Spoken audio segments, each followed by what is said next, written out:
going for the stun. He did not end up casting it. Instead, he will put down another ward. The wards are just being tossed back left and right. I love seeing that. And a nice high-level play there. You never get to see that in pubs, do you, folks? You always yelling at somebody to not get the wards or to get the wards. Batrider will have that illusion rune bottled up there. And Tide does not have the blink yet. He is only 40 gold away at this point of time. He will end up getting that blink very, very soon, I hope. Phantom Lancer still ramping up that farm. 2,600 gold. Don't know what he's going to get. He is not going for that BKB as of yet. And Lich most likely going for that sheep stick. He does already have his intelligence items in his hand. He has 100 gold to spare. But look at that, giving him a nice mana pool of 1,209. Taking a look over here at the Batrider. They are going to start pushing up over the top. We do have the entire Dire team waiting and at the ready to get some kills. Rubik scouting out the river, starting to push back on the mid. And here comes Phantom Lancer again on Queen of Pain. She's trying to be defensive, trying to get out of there. She does get the ult off, but it is still, again, not enough. Phantom Lancer getting fed out of the wazoo. He does have 3,200. He might be going again for that butterfly. Don't know. With 3,000 gold, everything can be in your grasp. Taking a look yet again. Let's take another look since we are after the 30-minute mark. Midpoint of the game in most cases. Difference in gold earned is starting to dip down from the Radiant. Dire is starting to pick up. Difference in XP right now is still very, very high for the Radiant team. Gold per minute, 413 for that anti-mage. It seems like every 10 minutes he's ramping it up by another 100 gold. He is keeping it up there very high. 355 for the Phantom Lancer, keeping it very even as far as gold is concerned with the farm right about now. Looks like we have another failed Ice Path coming up from both Jakiro and the Rubik. They are going to start pushing up the tower. We don't have their carry there. Where is Phantom Lancer? He is sitting back here still farming the jungle. What you do not want to do, you do not want to leave your team out here going up to that base whenever they're trying to take the base towers. Shame on you. Shame on you, good sir. Dear Lord. XP per minute. Now, this is what is really surprising. We do actually have Anti-Mage at 449, risen up from at least second or third or fourth place that we were seeing him. At the beginning, he was struggling to catch up to that Phantom Lancer farm. Phantom Lancer, though, is starting to fall back into second place there. We'll make some interesting plays here whenever we see these in-game battles coming up. While Nobo seems to have been left behind in the early game, mid-game they are picking up, and late game they could actually win this versus CG. And oh no, here goes the anti-mage.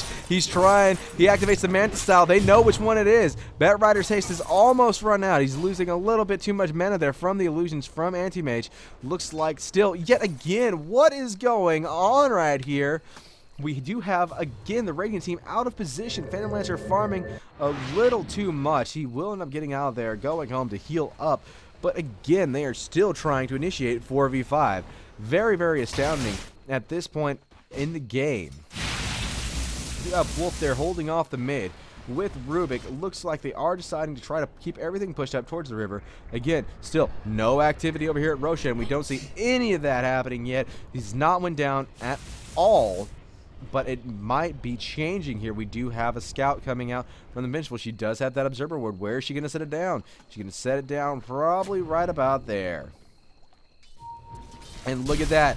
We do have everyone up at top. And we do have Tide with the Blink Dagger. But here comes Anti-Mage. He's getting in a lot of damage.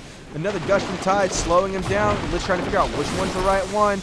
Anti-Mage just looks like he's trying to do a little dance. And here comes another ult from Tidehunter. Lich and everybody is getting ready. Lesh with a great defensive stun there.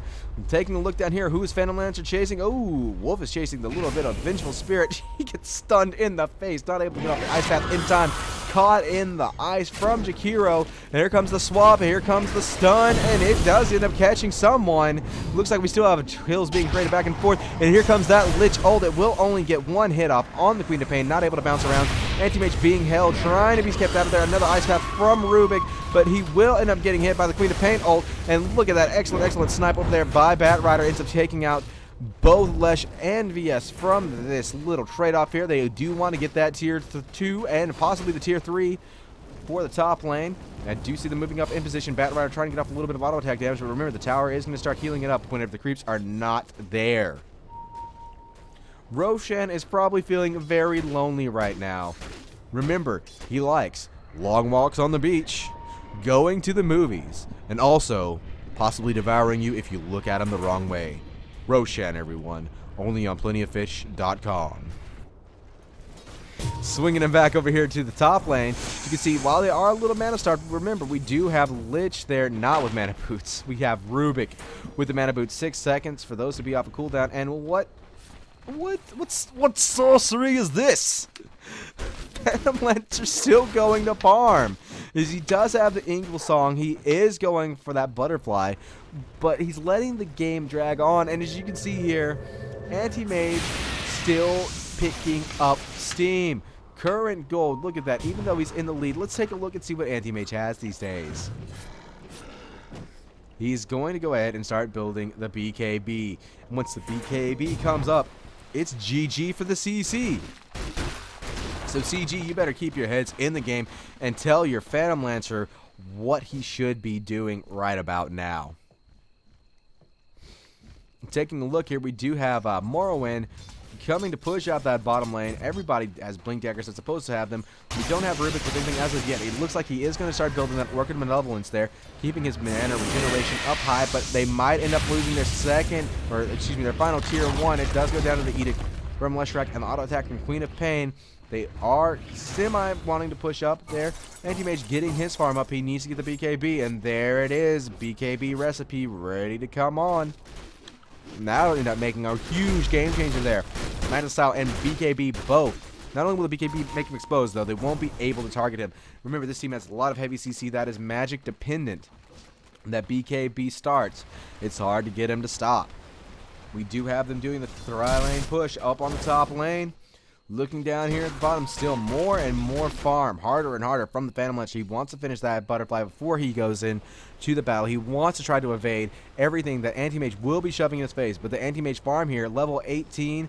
Taking a look at Phantom Lancer, level 17. They are keeping it a little bit close. But take a look at the difference here in the stats. 1347, 1366. See, still not much difference with that one level. I wanted to grab your attention because we are moving up here for the tier 2 push yet again. Remember, a lot of people out of position as far as the bottom lane and top lane. We do have Morrowind pushing and getting a little bit DPS on the tower. Batrider not able to do too much. He will end up being able to wipe out the creeps there with a few napalms and a little bit of fire for his cause. Taking a look back over here at the mid, we don't have any heavy pushes coming out from either team. Both are playing defensively, trying to let their carries get farmed. And here comes Phantom Lancer. He's caught out of position. He will end up getting the tower kill. His Doppelwalk is down. We have Queen of Pain moving up here. She does not have her Nullstone or Lincoln's finished as of yet, but he will end up making it back to safety with the help from a friend.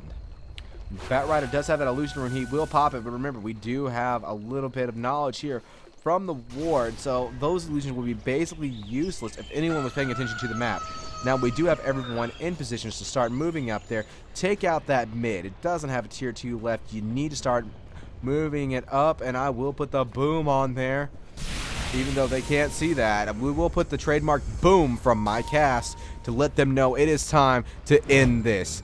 Good luck, CG. You are going in for the fight of your life right now. Here comes the Ice Path, and look, here comes the swap. Lich is caught out. Will he get the ult off? Here comes the wrap from Tide. Here comes the Anchor Smash, and here comes that Lich ult. It does get 1, 2, 3, 4, 5 bounces. Killing spree for both Batrider and Tide. Tide ends up going down. The Anti-Mage is in. I repeat, the Anti-Mage is in. He's going up against that Phantom Lancer. Anti-Mage has to blink back out to safety. Great trade-off for kills there. 3 for 1 in favor of that Radiant. And here comes the end game. It is being pushed out. And game 1 looks like it might end up going to CG. Remember, this is only the mid, but the damage is done. It'll be another 10 seconds before they have anything to worry about. Both racks are gone. Anti-Mage, nothing he can do about it. And now CG is moving out. Great initiation there. Great distractions from the Lich. Great rupture from Tide. Ravage. Dear Lord, I play too much on, right? Getting the Dual Breath from Jakiro will allow him to start ramping up the farm on the creeps there. Taking a look at what's going on now with the differences in the graphs. XP now climbing to an exponential close to 8,000. for the Radiant there. As you can see, always in favor of the Radiant, allowing them to get the levels that they need. Taking a look over here at the difference in gold for the Radiant, over 5,000. Oh, mother of God and sweet baby Jesus. That is not what we expected here. And taking a look at the level difference here, look at this. We do have Jakiro and Lesh and Vengeful all kept down the low levels. Tidehunter also sitting there with a very sad 13. And here comes the push for top. We have Anti-Mage there. Looks like he will end up facing off against Illusion. And look how beefy that Illusion is by Phantom Lancer. Dear Lord, that's going to give them something to think twice about with that Diffusal Blade. Rubik has something coming on the courier. Is it the Orchid? Yes, it is. Here comes the silence for, hopefully, Queen of Pain or any other hero that decides to get in his way, depending upon how he's feeling. Taking a look at the cap of other items there, we still have the mech. Nothing coming up yet for that Sheepstick. He's very close. Taking a look over here at Batrider's farm. Still keeping it about the same. We got the 4 stuff, we have the blink, we have the mobility that we need, and he has survivability from the Helm of the Black Legion that we have come to love for the ages. Taking a look over at the enemy team now. Still Vengeful Spirit. As you remember, she only had boots last time. She does finally have the mana boots.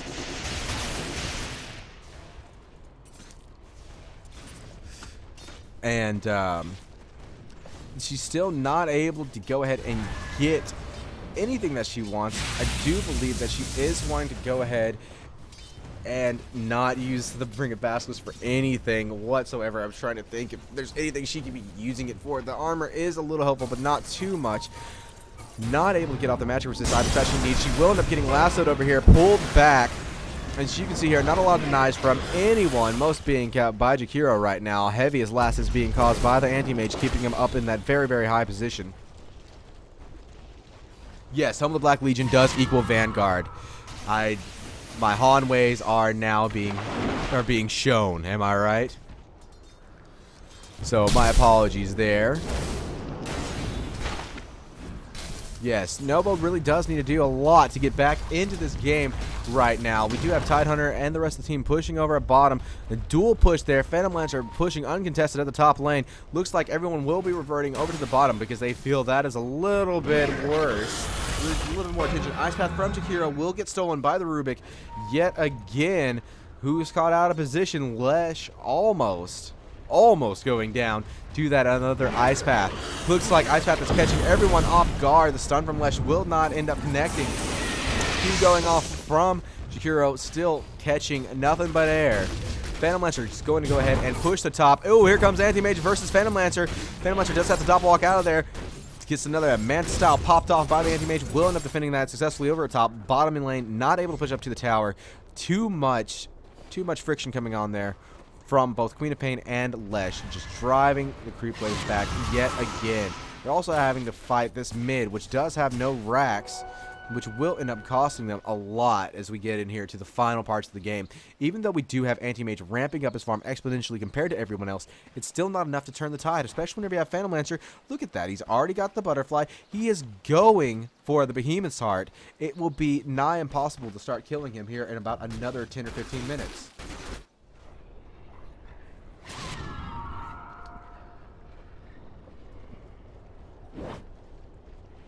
And thank you for that. And is Ace another Han team? Was I talking about Ace? I don't think so. I'm saying Lesh. Excuse me. We do have the Radiant team pushing back. They do know that there is yet again another ward there. They're waiting to see if they can get that de-warded. Remember, Roshan still has not went down at all this game. Looking for him to be dropped here. Hopefully, it looks like the Dire might also be looking to drop him too. They are staying in that defensive position, trying to keep the mid push back. And we do have that split coming up yet again. And oh, don't even get me started on this. Thank you, Phantom Lancer, for continually farming the jungle for the last 30 minutes. Very horrible joke coming from me. Well, whenever you kill the entire team, we call that a genocide. Ace is used for a 3-person kill in League of Legends. Ace is not used here. We do want to call that a genocide, I do believe. But going back into the game and taking another lovely look